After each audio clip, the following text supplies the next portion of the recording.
process things slower, you learn new skills slower.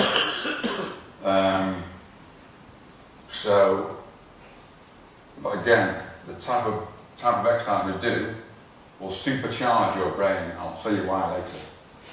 So I do need, I forgot to do this, but I do need some volunteers. Just read something.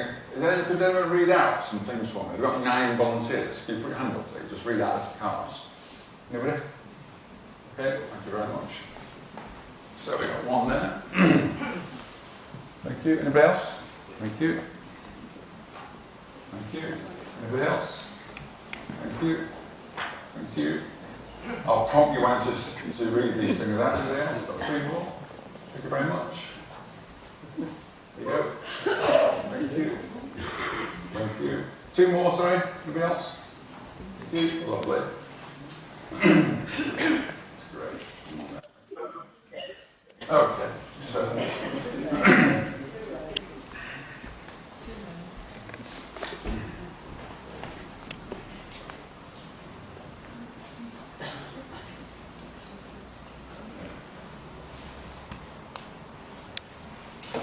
Another thing, as we get older, we lose our functional ability to do things bit by bit. And these are what you call ADLs, basically activities of daily living. It's basically what you do to keep independent. So, I'll give you some cards out. Has everyone got ADL number 1? If you have, can you read it out for me, please? Yes, sure. Reaching. Examples: hanging out washing, top shelf or cupboard, TV remote, or anything out of reach. Let's get active. Okay. Can you all stand again, please? Sorry. After you don't want to stay, but I'd like you to if you can. So what we're going to do now, I want to give an example of reaching, but what I want to do first is show you quite a dramatic example. If you all sort of stand with a little bit of round shoulders, like this, and from there, just try and lift your hands up as high as you can. That's about as far as I can get. Okay, relax. Okay, now really roll your shoulders back and get as tall as you can. Now lift your arms up. Can you lift your arms a lot higher? Yeah. Good. Okay, just sit down. So what we've just proved there is the better your posture, the higher you can lift your arms up in the air. I work at home. I've got to do my thing around the house, and I have to put washing on the line, and I find it quite hard. Actually, putting washing on the line is quite hard. Keeping your arms up there for a long time is actually hard work. So, and I'm a fit bloke. I'm a very fit bloke, and even that. So I don't know what these are like for me not to fit, because obviously, when you're doing these sort of things, it's taking fatigue out of you the whole time. These little jobs fatigue you. Over a day, you can get quite tired. So this is why we train people to be able to do ADLs better. You know, be better at what they're trained to live a life, basically. You know, that's what we train people to do, live better lives. Has anyone got ADL 2? Read it out, please. ADL number 2, bending. Examples: making beds, tie shoelaces, cupboard under sink, drying my dog. Okay, bending, yeah? We all make the old person's noise to get out. Oh,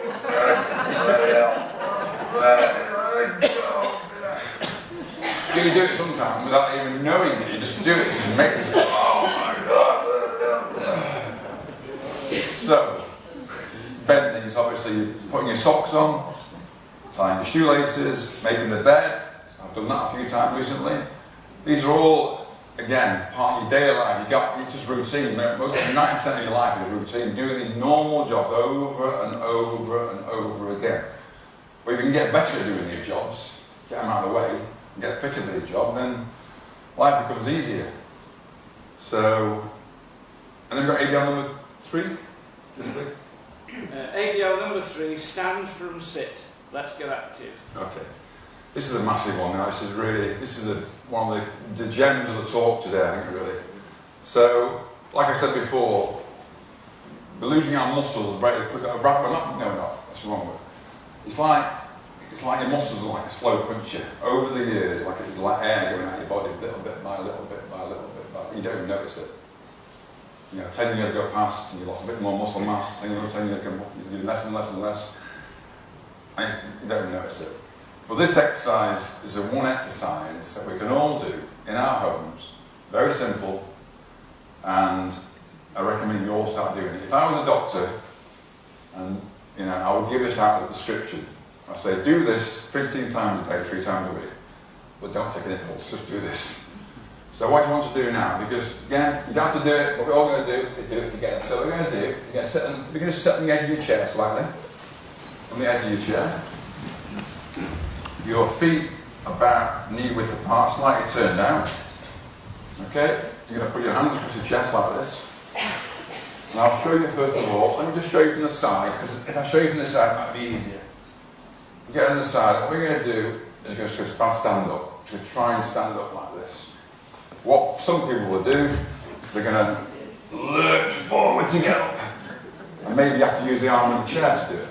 So, what I want to do now, all together, I want you to all do what they're called power stands. This is where you do this properly, it should look like this. Don't do it yet. So it's 1, 2, 3,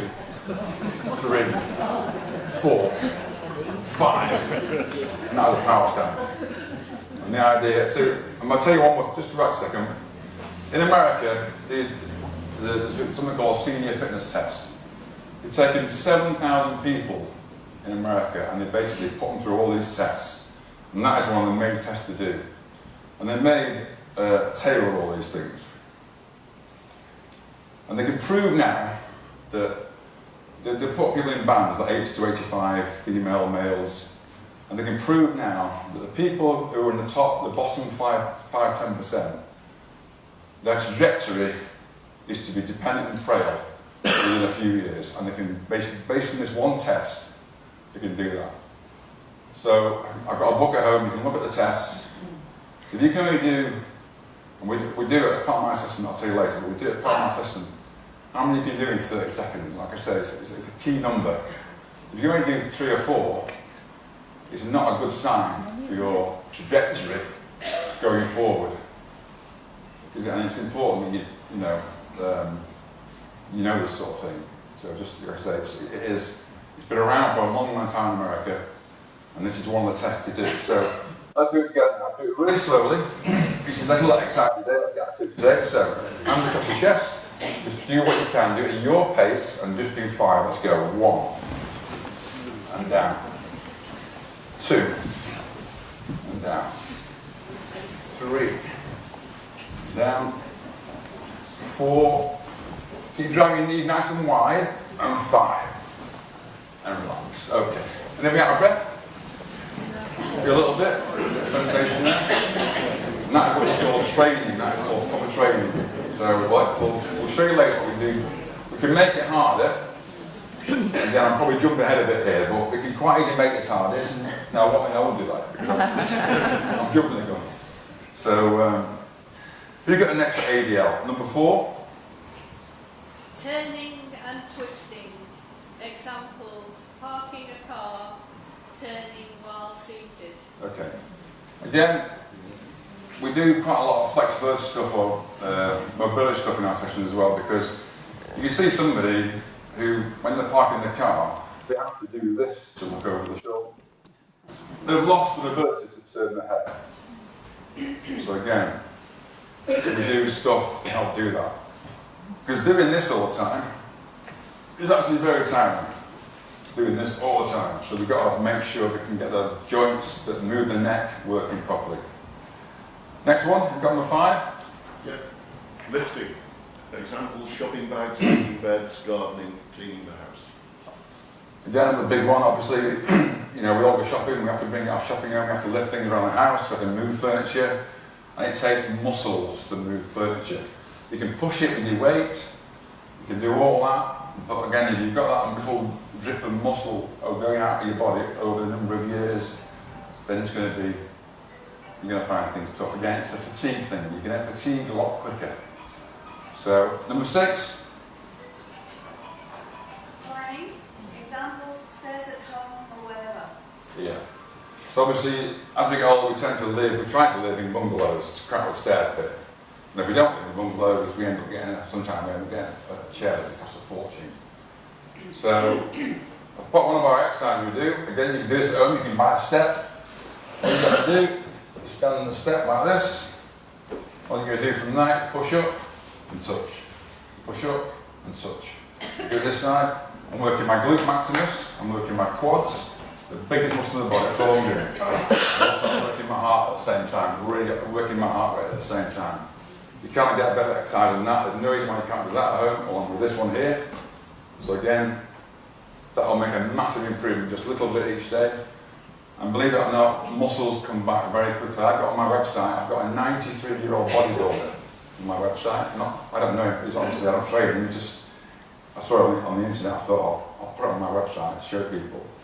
And this guy, he does quite a funny video. At 87 years of age, looked in the mirror, I don't like my body. I don't like my body, I want to change my body. So we've got a trainer to train him, and now he's just ripped. He's very tall. He's nothing like that. He's extremely tall. He stands in his suit, and he says himself, I'm extremely vain. He said, I want to turn the eyes of the 70-year-olds on the beach in the sun. That is one goal. So that's what it's all about, is a goal. That's his goal, to do that, and he's done it. So he trains really hard, he does it. Number 7? 7 is balance. Okay. Demo. This is probably as big as the muscles, in my opinion, because as you get older, you lose your balance. You lose your balance massively. And a number of people fall in their homes because they just trip over the thing, they lose their balance, and they've gone on the floor. And one little tip that might save your life, if you ever do fall, always fall forwards. If you feel forward, try and fall forward. Don't fall to the side. If you fall to the side, you'll break a hip. Fall forward if you can. Just sometimes you can't have that, but just think about that one. And what we do in our sessions as well, we do balance training. So we do 2 or 3 things. One we do is called tandem walking. Basically, we get like this, and we get people to walk on a tightrope. We've got a bar, we've always got a bar for assistance. We get people to walk on a tightrope and try and look ahead as well at the same time. That's one thing we do. Another thing we do is we get people to stand on one leg. Again, it's one you can do at home. This could be a kitchen service at home. Stand on one leg and put your leg out. And try and let go. Fall, try and let go. So, again, you're working the big muscles of your leg and your glute muscles all being worked at the same time, improving your balance. And what you find yourself doing is laser light, lock onto a spot, like I'm going to burn a hole in the floor because you're so concentrating so much to balance. But eventually you've got to try and stop that and start looking around the room, like I'm doing now. My balance isn't too bad. Looking around. What you're doing that, you're training proprioceptors in your body. In your body you've got millions of proprioceptors. These are body awareness things that just turn off. They stop working. You don't use them. Don't use them, you lose them. Just turn off. So you've got to try and find a way of bringing those back into life. Everything's there to be used again. You've got to start using it. So balance is one of the biggest things you can improve, is your balance. Because it will save your life. Now I'm going to give you, before we go any further, I'm going to give you the stats what the government say. Has anyone got the one that says CMO? Yes. CMO, Chief Medical Officer, advises the government on the health of communities. Obviously the government puts out all these recommendations on nutrition, exercise, and what they put out for exercise is that we should all do a minimum of 150 minutes a week. That's 5 30-minute sessions a week of moderate exercise. Could be walking, gardening, yoga, this sort of stuff. But unfortunately, only 1 in 5 of 65, 74-year-olds are doing that. 1 in 5. And over 74, it gets a lot worse. So that means 80% of the people are not doing that. And to me, the 20% are doing the wrong exercise. I'm about to say that because obviously I'm trying to sell my courses, what I'm doing. Because the thing we do is far more beneficial, build muscles and improve balance. And that also means that there could be a situation where you're sitting as you are now more than 10 hours a day. You're not designed to sit down, you're designed to move. Human beings are designed to move. not sit down. So you've got to try and get out of the chair, you know, really find yourself a way of not getting in that chair. Sitting in the chair is just not good. So,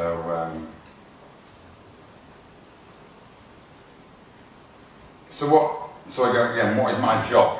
I suppose if someone comes to me for the first time, I would have a chat with them. I would make sure I alleviate all their fears. First about falling and exercising, because we do all exercises standing up. We hardly do any lying down, most of it's done standing up. I alleviate their fears about overexerting themselves. Because if I see anybody in my class, I only work with 5 people at a time. If I see them working too hard, I'll sit down, don't do any more. Because I can see you're getting flush, you're working too hard. And I also make sure we're not going to exacerbate any existing conditions. If you've got a really bad knee or a bad back or anything like that, I've got to make sure we don't make that any worse. So, you know, I appreciate that. I'm an older man myself, I'm nearly 60 years of age, so I appreciate all these things. I've been through it all myself, so I know exactly what you're going through. So obviously most of the pain seems to be in ankles, knees, hips, lower backs. That's where the main pain seems to be. So, but my job is also to give you a kickstart. If you came to my sessions, just kickstart the rest of your life. You start thinking, oh, I'm thinking about now, what else can I do in my life? What else are we putting off? I could probably start doing, maybe going for a longer walk, or playing more often with my grandchildren. I can get on the floor and play rough and tumble with my kids. I can get off the floor now and do that easier. It will kickstart, and honestly, it's never too late. There's a myth it's too late. It's never too late. Absolutely. Obviously, the guy on the website, 87 years of age, he's building muscle. He's building muscle today. So, muscle is the key, really. Please, ladies, before you think about muscles, you're not going to have big lumps everywhere on your body. It doesn't happen like that. You're just going to get toned slightly. It's impossible for women to get bulky because they haven't got something called testosterone in their body. Men have got testosterone, which builds muscle. Women have got estrogen. Different sort of hormone makeup completely. But it's important that you build muscles, really. But also, it kickstarts, if you do the exercise, it kickstarts your moods. It may reduce your medications you're on. Because some people, I've got a lot of people into my thing with a list of medication you can't believe. A long list. And I think, you know, why? And I don't know how to review these things. It's costing the government £20 billion a year to keep people in drugs. It must be a better way. Must be a better way of doing this. So, and also going back to the balancing, I'm a really big believer that if you can learn to balance properly, then there's definitely lots of evidence out there that says you're going to start turbocharging your brain cells to start reproducing in a massive way, and hopefully fight off the horrible thing called dementia or Alzheimer's. It's a horrible disease, and I really believe any balance training you do has got a massive, massive impact. More than doing crosswords, more than doing languages, more than doing Sudoku, they all say. Balance work is a skill. It's about balance, and we get my guys, we get them there on one hand, we get them juggling with a ball, doing all sorts of things. And we get them, and if they fall over, there's also been tests that they had some people doing some juggling, they took their brain activity and measured it all, and the people who could juggle afterwards, and the people who couldn't juggle afterwards, they both got the same amount of brain activity, the same amount of brain development was going on. So just trying to do it is as good as just doing it. So, and it's frustrating, but you should go back to being a child again. Because when you were a child again, you didn't bother about not being able to do it, just did it and just laughed about it. It's going back to being a child again, going all the way back and starting again, really, and doing what kids do, really, start playing. So we're trying to make our sessions fun. But I think the biggest thing what we do is try and, again, like I said at the start, to give you some goals. You know, what if you really think big, what you'd like to be able to do. I've got a lady who's working with me now, she's got a lot of problems, and we're trying, bit by bit, we're getting stronger. She started off doing this by doing 9, now she can do 19, so she doubled her amount. She must have some strength going on there. She doubled her amount of up and downs in the chair, and she wants to go on an art trip with her art group. She can't go around, she can't walk enough quick enough, so that to me is her goal, to better go on the art trip at some point in the future. People give up on their dreams and goals and stuff like that and say, oh, I can't do that anymore. I'll sit in the chair a bit longer. So I'll play with the grandchildren, or I'll go in a big holiday somewhere where you want to see a museum, you can go around these museums. So It's just a